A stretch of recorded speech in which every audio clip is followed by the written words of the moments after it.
تاریخ کے حوالے سے کہ حضرت عمر رضی اللہ تعالیٰ عنہ کی جو تاریخ شہادت ہے وہ کیا 26 ہے یا 28 ہے یا یکم ہے؟ تو بعض تو سرے سے یکم کا انکار کر دیتے کہ یکم ہے ہی نہیں ہے سرے سے، تو اس حوالے سے آپ کیا کہتے ہیں؟ سیدنا عمر رضی اللہ تعالیٰ عنہ کی تاریخ شہادت جو ہے، اس کے بارے میں جو معروف اقوال ہیں ان میں سے ایک قول یہی ہے کہ آپ رضی اللہ تعالیٰ عنہ کا جو وصال ہوا، آپ جو شہید ہوئے، وہ یکم محرم الحرام کو ہی ہوئے، اور اس پر کئی حوالے جات جو ہے وہ موجود ہے، جس پر مستقل میرا ایک کلپ بھی موجود ہے، اور میں نے باقاعدہ اس میں حوالے ذکر کیے ہیں کہ کس کس کتاب کے اندر آپ کی جو شہادت مبارکہ کا دن ہے وہ یکم محرم الحرام کو ذکر کیا گیا۔ اصل میں حملہ ہو گیا تھا پہلے، ابو لولو فیروز نے فجر کی نماز کے دوران آپ پر حملہ کیا تھا، جس کے بعد آپ تقریباً 3 دن تک زخمی حالت کے اندر رہے، اور یہ طے شدہ بات ہوتی ہے کہ جو انتقال ہوتا ہے، شہادت ہوتی ہے، تو خلیفہ کا فوری طور پہ چناؤ ہوتا تھا۔ صحیح۔ خود نبی کریم صلی اللہ تعالیٰ علیہ وآلہ وسلم نے دنیا سے پردہ فرمایا تو اسلام کی جو بقا اور نظام کو جو باقی رکھنا ہوتا ہے، اس کے لیے خلیفہ وقت کا تقرر اس وقت لازمی طور پر ہوا کرتا تھا، تو لہذا فوری طور پر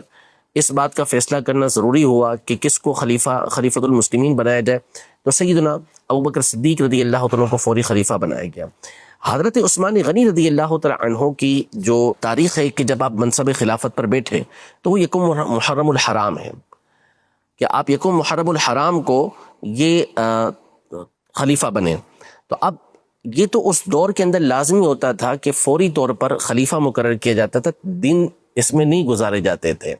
تو جیسے ہی حضرت عمر رضی اللہ تعالیٰ عنہ دنیا سے پردہ فرمایا، شہادت ہوئی، تو آپ کو خلیفہ بنایا گیا۔ تو اس کا مطلب ہے کہ یکم محرم الحرام ہی کو آپ کا وصال ہوا، ورنہ اگر پہلے ہوتا تو پہلے ہی فوری طور پر یہ کام کیا جاتا۔ نمبر 1 بات یہ۔ دوسری بات یہ کہ دیکھیں، اہل سنت کا یہ اصول اور ضابطہ ہے کہ کسی بھی شخصیت کا جو دن مناتے ہیں تو اس میں ہمارا جو اصل مقصود ہوتا ہے ان کے فضائل کو بیان کرنا ہوتا ہے، بڑی شخصیات ہوں جو قابل تقلید ہیں اور جن کی باتوں کی پیروی کی جاتی ہے، جن کو فالو کیا جاتا ہے، اور دوسرا ان کو ایصال ثواب کرنا مقصود ہوتا ہے کہ ان کو ثواب پہنچایا جائے۔ اور ہمارے نزدیک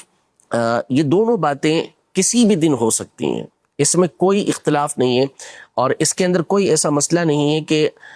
آپ جو ایصال ثواب کرنا چاہتے ہیں وہ تاریخ وفات کے دن ہی کریں، تاریخ وصال ہی کے دن کریں، نہیں، بلکہ آگے پیچھے بھی آپ کر سکتے ہیں، اس میں کوئی حرج نہیں ہے۔ تو اب اگر حضرت عمر رضی اللہ تعالیٰ عنہ کی تاریخ شہادت کو ہم مان بھی لیں کہ مثال کے طور پہ 1-2 دن پہلے بھی ہے، تو یکم محرم کو بھی ان کا دن منانے میں کوئی حرج نہیں ہے۔ اور تیسری بات اس حوالے سے یہ ہے کہ جو عمل ہوتا ہے وہ ہمیشہ جمہور کے قول پر ہوتا ہے، اکثر کے قول پر ہوتا ہے، اور مسلمانوں کے عمل کو دیکھا جاتا ہے کہ مسلمان اس پر عمل کس دن کر رہے ہیں۔ جیسے مثال کے طور پر نبی پاک صلی اللہ تعالیٰ علیہ وآلہ وسلم کی معراج کے حوالے سے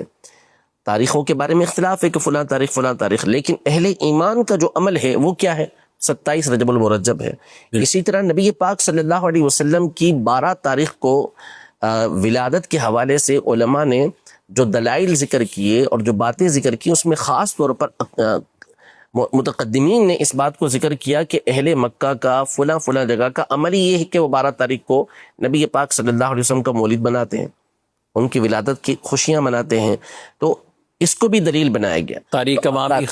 اختلاف ہے، تو اسی طرح اگر اس اختلاف کو بھی پیش نظر رکھیں تو اب مسلمانوں کا جب ہم عمل دیکھتے ہیں، بالخصوص جو ہمارے پاک و ہند کے اندر ہے، وہ یہی ہے کہ سیدنا عمر رضی اللہ تعالیٰ عنہ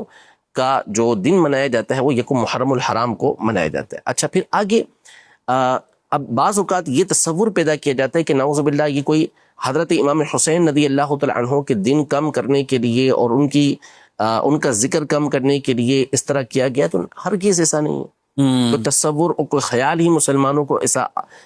ہو ہی نہیں سکتا، وہ سنی ہو ہی نہیں سکتا کہ جو اہل بیت اطہار کے فضائل کو کم کرنے کی کوشش کرے۔ سنی ہوگا ہی وہ کہ جو ہمیشہ اہل بیت اطہار کے فضائل کو کمال کے ساتھ بیان کرے۔ اب آپ اہل سنت کا معمول دیکھیں تو وہ مسلسل، یعنی کون سا نبی پاک صلی اللہ تعالیٰ علیہ وسلم کا جو یوم ولادت ہے 12 تاریخ کو، اس میں تو ہمارے یہاں یہ ہوتا ہے کہ پہلی تاریخ سے محافل سجنا یہ شروع ہو جاتی ہیں اور ربیع الاول کے مہینے کے اندر رہتی ہیں. آپ علیہ الصلوۃ والسلام کی تو شان اور آپ کی تو بات ہی الگ ہے, ٹھیک ہے, لیکن اس کے علاوہ آپ کو بہت ہی کم کوئی ایسی مثال ملے گی کہ پورا مہینہ یا ان کی تاریخ شہادت سے 8-10 دن پہلے یہ سلسلہ شروع کر دیا جاتا ہو. تو اہل سنت میں تو یہی رائج ہے کہ وہ امام حسین رضی اللہ تعالی عنہ کے ذکر مبارک کے لیے بہت پہلے سے اہتمام کرنا شروع کر دیتے ہیں. تو یہ کیسے تصور ہو سکتا ہے کہ سیدنا عمر رضی اللہ تعالی عنہ کے فضائل کو بیان کر کے ان کے یوم شہادت کو منع کر نعوذ باللہ سیدنا امام حسین رضی اللہ تعالی عنہ کے فضائل کے اندر یا ان کے ذکر خیر کے اندر, ان کے ذکر مبارک کے اندر کوئی کمی کی جا رہی ہو, ایسا کوئی تصور بھی نہیں ہوتا.